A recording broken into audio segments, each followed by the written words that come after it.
My name is Salim Munayer, and I am the director of Musalaha, Ministry of Reconciliation between Israeli and Palestinian.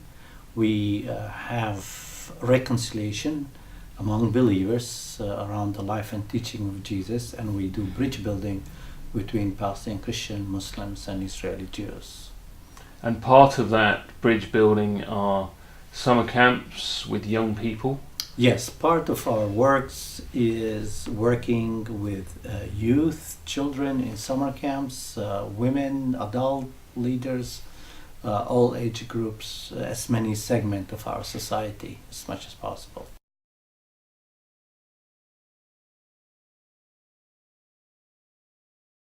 So how on those youth camps, for example, do you go about building the bridges? ABC, the other side is human being created in God's image and likeness like you. They are human. First of all, they are human created in God's image and likeness.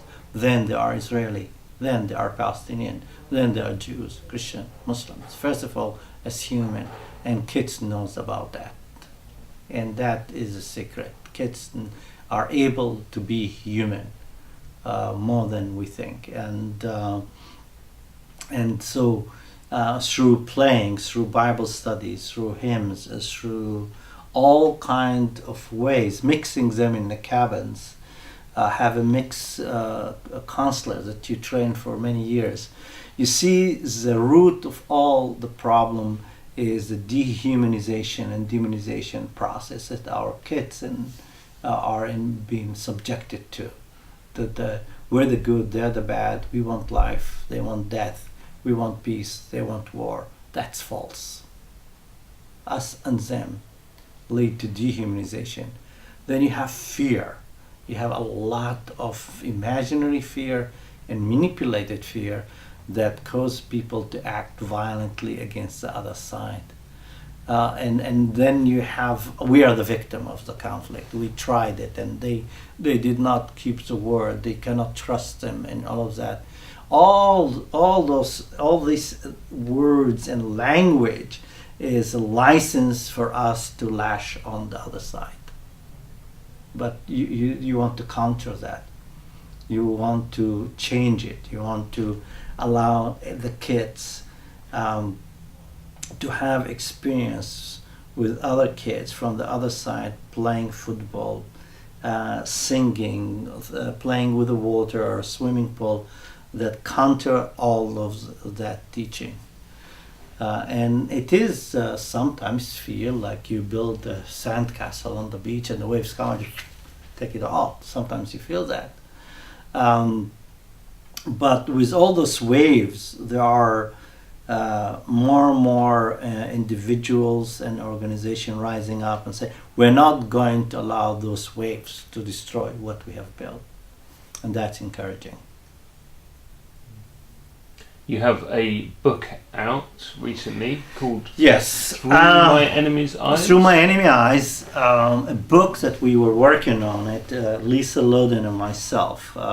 The book originally came as a result of more than 20 years of work in reconciliation, Israel-Palestine.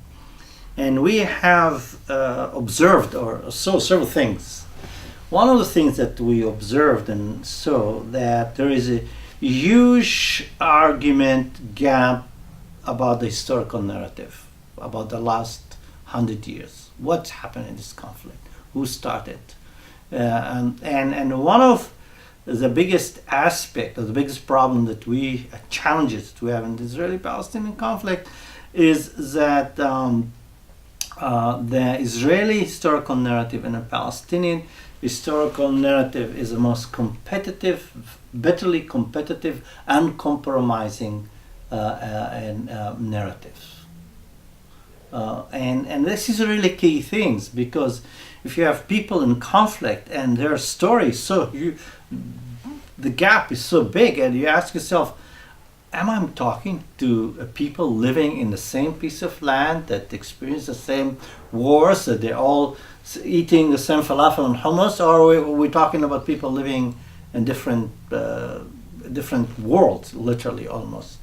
So that was one challenge, dealing with the history of the conflict and what's happened, and realizing the forces that are playing there. The second aspect is that we realized that the theological framework that we have in the church right now, if you talk about two covenant theology, dispensationalism or end-time prophecy, Christian Zionism, replacement theology, Palestinian liberation theology, the four major theological framework. Each one of them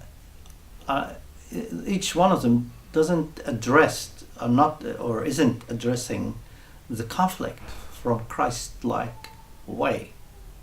And each one of them, of the theological framework, will make you pro-Jews, anti-Palestinian, or pro-Palestinians, anti-Jews. So what it is, a theological framework that the cross of Jesus is a source of blessing both for Jews and Palestinians.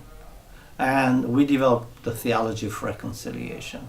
And basically the book talk about the history, the narrative, and talk about the communities, their histories and theology, our shortcoming, and we propose a theology that is a blessing for both Jews and Palestinians. And this is a really key thing in my visit here in the UK, that we need to meet the need of the oppressed. We need to advocate for the oppressed, for women, for children.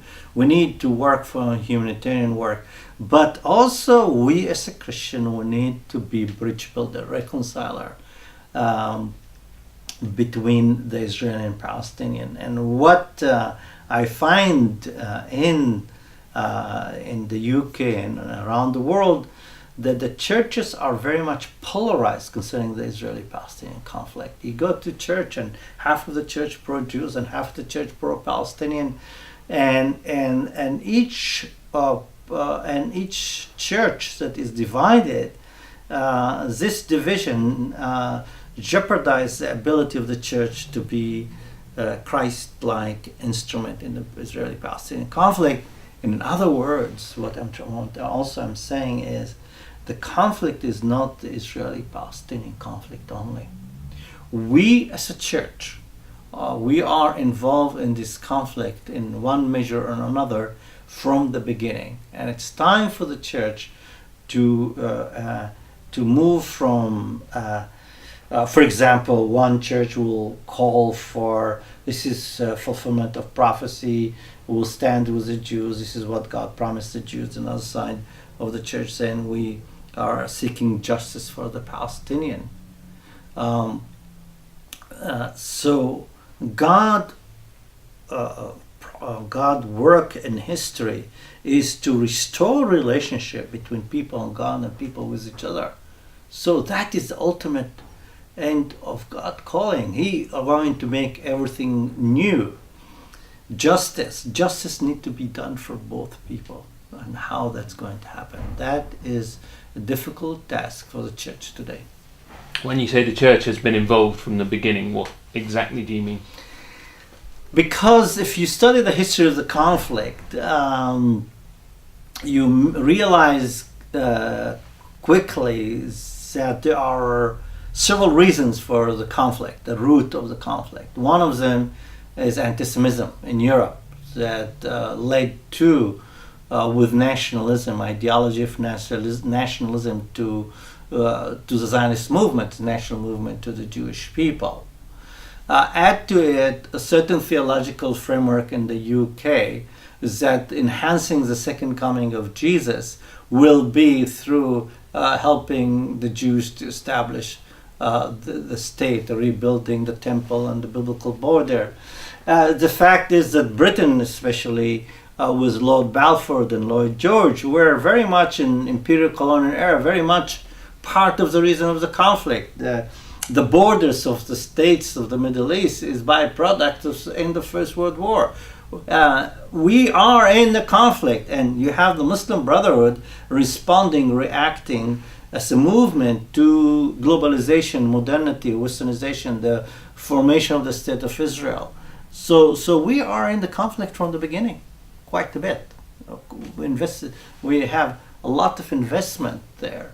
So the church need to address its part in the conflict. So what is a Christ-like response to the conflict? Christ-like response to the conflict comes in several ways. Like Jesus gave the Good Samaritan story, the wounded, the homeless, the oppressed, regardless who they are, we need to address them. We need to help them. Another Christ-like response is with what we call the Prodigal Son. Matter of fact, the two sons were sinning against their father to bring reconciliation between themselves. Loving your enemy is Christ-like.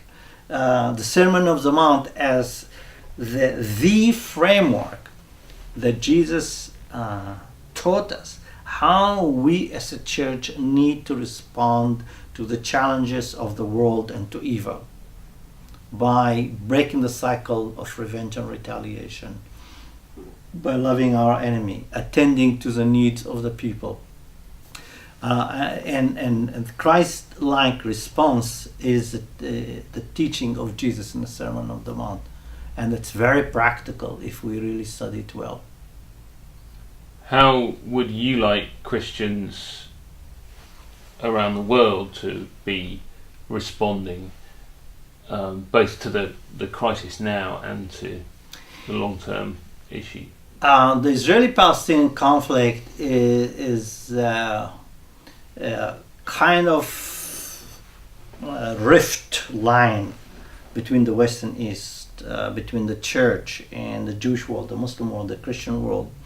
And if the church is able to address that issue, that will address other issues in the Middle East.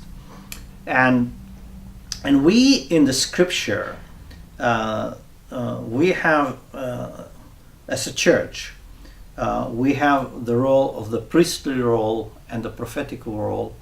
We're not the kings. What that means? The king is the one that holds the sword of justice. He is punished. He is the one that deal with order. That means there is a place and role for government, states, or political orders to deal with certain issues. We need to restore back our priestly role of the church. What is our priestly role of the church? To call people to relationship to God, to advocate for people, to intercede for people, to be the doctors, the healing aspect of for people, physically and spiritually, emotionally. We cannot divide it. But also, this is what the most things we miss: the prophetic role. What is a prophetic role? The prophetic role is when the priest doesn't conduct his role. He misuses his religious position for his personal or other needs, and he doesn't fulfill it, doesn't do that. So if the church is not doing it, the prophet needs to speak. But also the prophet needs to speak to people in power, to the king when he misuses his power, like Nathan to King David. And we have powers that have did not fulfill their duty role according to God's design in history. I'll just give you an example. What's happened in Iraq and Syria is not out of the vacuum. It didn't happen like this. It goes back to First World War.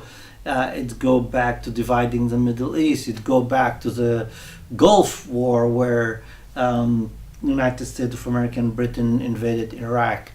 It's go back to people like ISS misusing the power that they have and killing people left and right, and we're silent about that. My question is, and this is as a Christian coming from the Middle East, why the church is quiet about the plight of the Christian Middle East. Why we're not in the street? When many Christians are being driven from their home, killed just because they're Christian.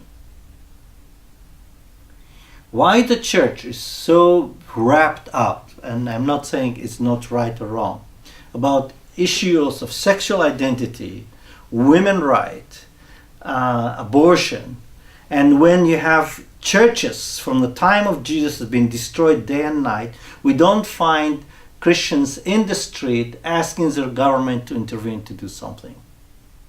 Why the Jewish community and the Muslim community advocate to their case and the Christians are quiet? I mean, not all. There are organizations advocating for Christians. But it is something that we don't understand. It is you need to give the answer for that, because I'm not living here. Why this apathy, fear, or did you lose your trust in yourself? I'm asking questions. What's happened here? Why you have demonstration in London of 10,000 of people for Gaza, and we need to speak out about the plight of the women and the children, but there is a silence. Have we embraced something that paralyzes our ability to be salt and light in our situation? Paul asked to speak in the court of Caesar. Why don't we do what Paul did? Pleading for his case. Where the question is that many Arab Christians has a sense of betrayal, rejection. We have our mistakes, our shortcoming. But there is a sense, I don't know if it's true or not, but there is kind of sense like everything's going again, same things, and we continue with life. And you see hundreds of thousands of Christians being driven out of their homes in the most ancient churches of the world. And things like, we accept that. You have to answer that, not I am. We are trying to do what we can do in our place. So it's not only the Christian in Iraq and Syria, the Christian in Israel-Palestine, the Christians in Egypt. Do you talk about it in your office? Do you think how we can pray, how we can advocate, how we make our government do something about it, not only because maybe there is oil in the Middle East? This is the questions people asking. I wonder, are there other very practical tips, if you like? It sounds like a silly word, but for loving your enemy, seeing the world through your enemy's eyes. Mm-hmm. We've been talking a lot about speaking up. Mm-hmm. What other practical things, what are some things you do in Musalaha? Just very simple practical things to love your enemy. For example, our women meetings, that when we had a women meeting when the conflict started, and the Palestinian women brought olive oils to the Israeli, and the Israeli brought water. There are many practical ways to address the conflict in area of medical help, of food, in education. You see, we shouldn't allow fear to paralyze us and intimidate us. practical way is to learn to love our neighbors. You see, you discover God by loving your enemy. What's it mean to love your enemy? Love your enemy is getting to know them, to know their history, their pain, to know their culture. Loving your enemy is to know how I am inflicting pain upon you as my neighbor, because usually your enemy is your neighbor. What it is in my people group, in my history, in my way of my conduct that make your life difficult as my neighbor. Loving my enemy, that's mean not only thinking about the goods for myself and my people group, is a common good of what is justice and good for you. Loving my enemy, as a matter of fact, I discover who I am. Because when you relate to your enemy and you have a relationship with your enemy, you discover what you do to your enemy. You discover things about you that you don't like that need to be changed.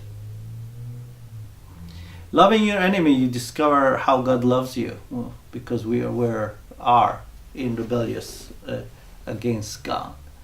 So there are many layers that we work.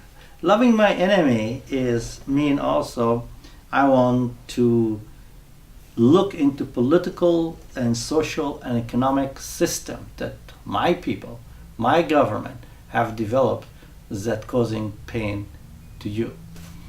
In South Africa was the apartheid in the Israeli-Palestinian conflict. It is the occupation from one side, and the other side, the way some Palestinian people group responding violently to the Israeli occupation.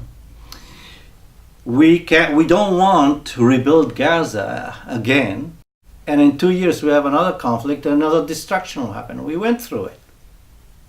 We need to deal with the fundamental reason for the conflict, and this is one of the things that we are hoping that this round of conflict that brought up again a major fundamental issue that caused the conflict will be addressed, so we don't repeat again the same story.